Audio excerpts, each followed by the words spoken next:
So I just had a good conversation with a few guys at the front desk about an important concept in bodybuilding that many of you will learn the longer you're in this game and or the more people you coach.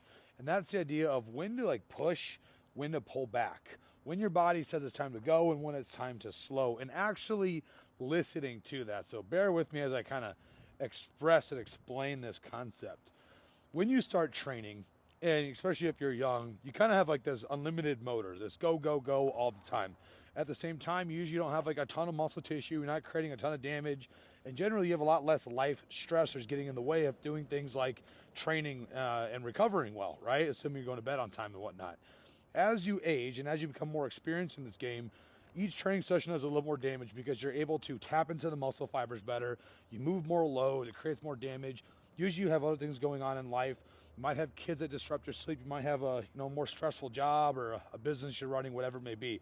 And inherently, there are going to be times when your body and your mind kind of tell you to just pull back.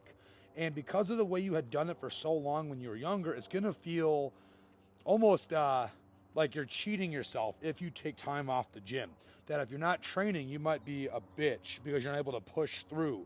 But in fact, and I'm going to be straight with you guys, understanding when to pull back and when to listen to your body, and understanding that if you do take a couple days a week, hell, even 2 weeks off, that you're not just going to suck down to no muscle mass, that is a part of the process that's required in the maturing life cycle of a bodybuilder. Okay, if you want to really bodybuild and achieve a high level physique long term, it is becoming so in tune with your body that you actually give it what it needs when you need it. You're not constantly fighting it, because what happens if you don't listen to it, you push through, you accumulate more wear and tear, more stress, keep ignoring all the signs, then you get hurt, and then you definitely can't train, or you get significantly run down, and that's going to take you unproductive training time to get out of that state and then back to normal training.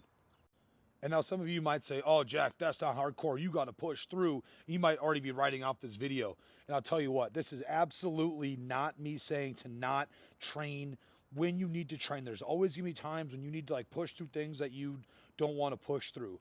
But if you want to achieve high levels of muscle mass, it has got to be such an intentional process. And you older heads know exactly what I'm talking about. You know when your body is ready to push. You know when you got the juice. And at some point, you're moving so much slow, you're training so hard, so intentionally, that constantly, if you're not at a high level of readiness, it's almost not worth doing. So my lesson of the story here is just make sure you listen to your body and you give it the time it needs, and understanding that we're playing the long game here, guys. If you stick with it long term, you have the physique you want.